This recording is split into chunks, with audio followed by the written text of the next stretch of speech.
السلام علیکم ورحمۃ اللہ وبرکاتہ۔ ڈیلی ون پیج کے شعبے سے آج کے پیج کا نمبر ہے 113۔ سورۃ المائدہ، آیات ہیں 32 سے لے کر 36 تک۔ اعوذ باللہ من الشیطان الرجیم۔ من اجل ذلك كتبنا على بني اسرائيل انه من قتل نفسا بغير نفس او فساد في الارض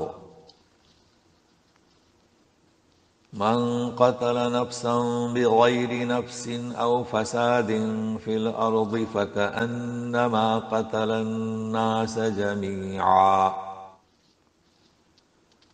ومن أحياها فكأنما أحيا الناس جميعا ولقد جاءتهم رسلنا بالبينات ثم إن كثيرا منهم بعد ذلك في الأرض لمسرفون۔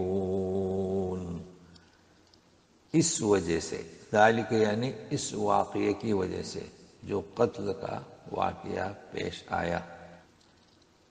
اجل کے معنی وجہ، ورنہ ایک ہے اجل، تو اجل کے معنی مقررہ مدت۔ تو اس وجہ سے ہم نے لکھ دیا یعنی لاگو کیا بنی اسرائیل پر کہ جو کوئی کسی نفس کو بغیر کسی نفس کے قتل کرے گا، بغیر کسی نفس یعنی کیا؟ یعنی بطور قصاص کے قتل کیا جانے کا حکم صادر ہوا، یعنی کسی کو مارا ہے تو اس کے بدلے، تو ایسا نہیں، بغیر کسی نفس کے، ناحق یعنی، یا ہے کہ زمین میں فساد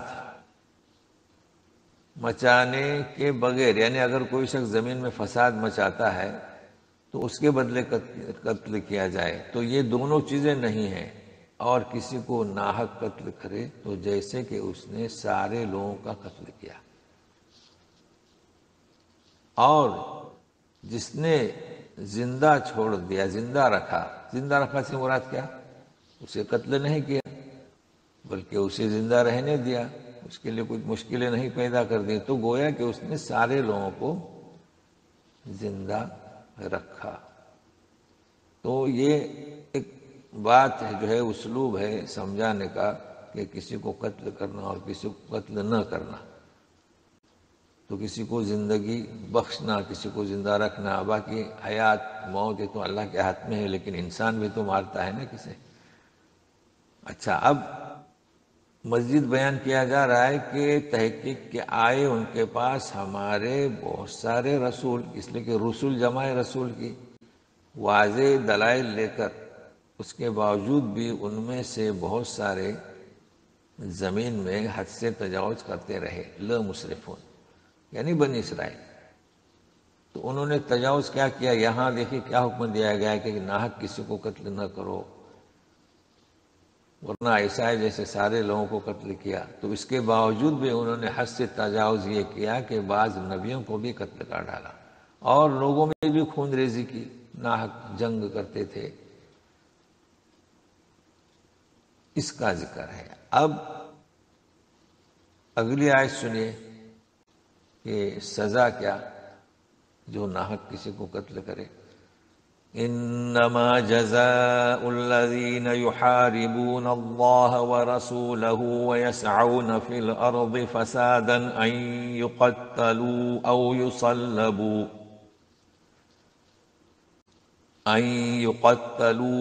يصلبوا او تقطع ايديهم وارجلهم من خلاف او ينفوا من الارض ذلك لهم خزي في الدنيا ولهم في الآخرة عذاب عظيم۔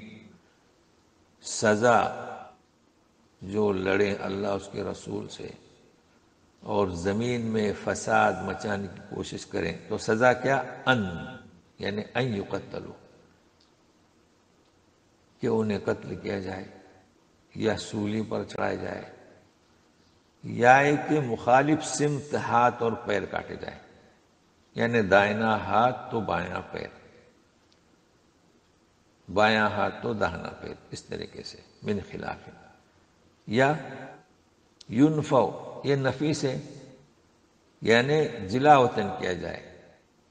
ینفو من الارض، جس سرزمین پر ہے، جس بستی میں، وہاں سے انہیں جلا وطن کیا جائے. ذالک، یہ سزا جو ہوگی ان کے لیے، یعنی قتل کی، سولی پر چڑھانے کی، مخالف سمت ہاتھ پیر کاٹنے کی، جلا وطن کرنے کی. ذالک، یہ دنیا میں رسوائی ہے اور آخرت میں بڑا عذاب ہے. اب یہ عظیم عذاب کی صفت ہے. اب اس کا پس منظر جاننا ضروری ہے، جیسے کہ امام بخاری نے اس کی شرح بیان کی ہے کہ قبیلے کے کچھ لوگ مدینہ میں آئے، آب ہوا راشنی بھی بیمار ہوئے، تو نبی کریم صلی اللہ علیہ وسلم نے انہیں مدینہ کے باہر صدقہ کے اونٹ تھے، وہاں جانے کہا، وہاں رہیں اور اونٹوں کا دودھ اور پیشاب پیے. چنانچہ انہوں نے ایسے کیا، اچھے ہو گئے.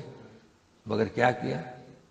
چرواہے کو اسی طرح کاٹا مخالف سمت، اور اونٹ لے کر چلے گئے.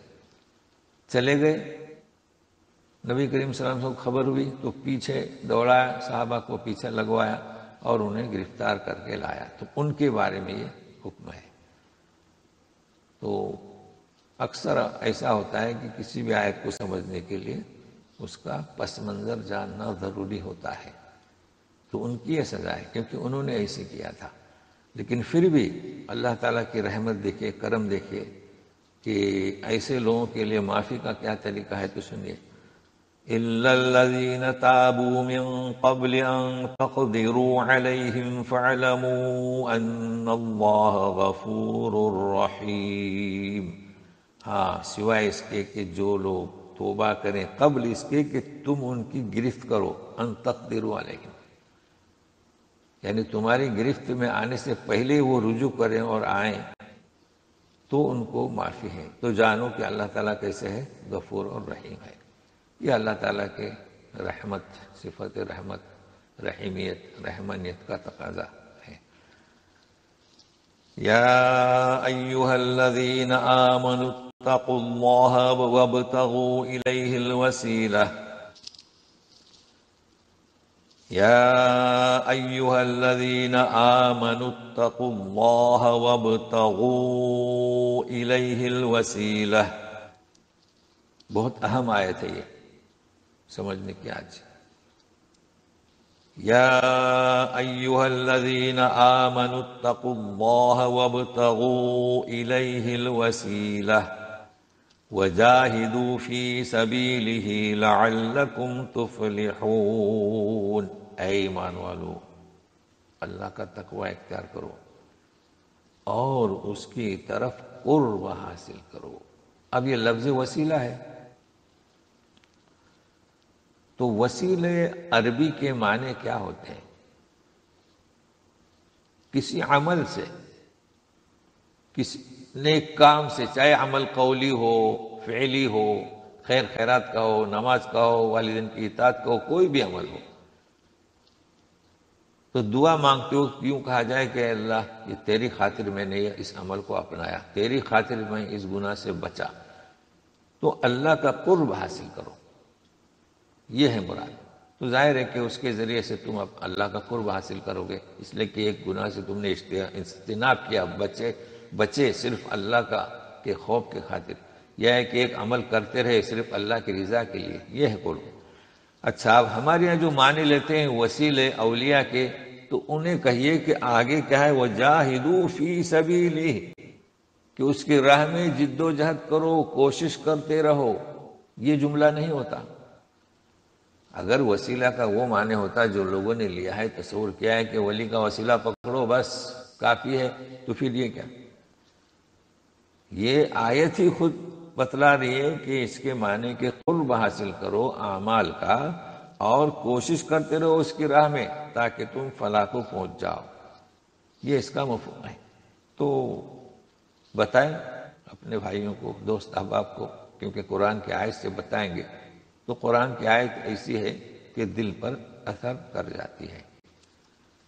ان الذين كفروا لو ان لهم ما في الارض جميعا ومثله معه ليفتدوا به من عذاب يوم القيامه ما تقبل منهم ولهم عذاب علیم، جنہوں نے کفر کی روش اختیار کی،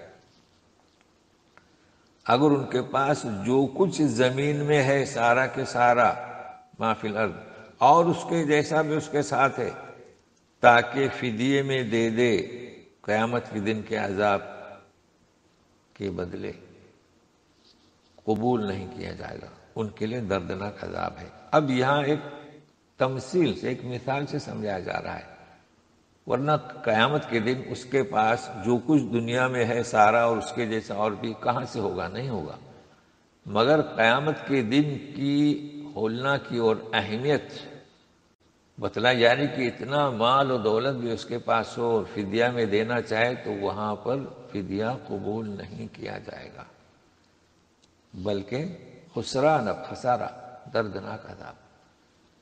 تو آج کے صفحے میں وسیلہ والی آیت کو ضرور نوٹ کریں اور اسے پیش کرتے رہیں۔ اللہ تعالی ہمیں اور آپ کو اجر عطا کرے۔ والسلام علیکم ورحمۃ اللہ وبرکاتہ۔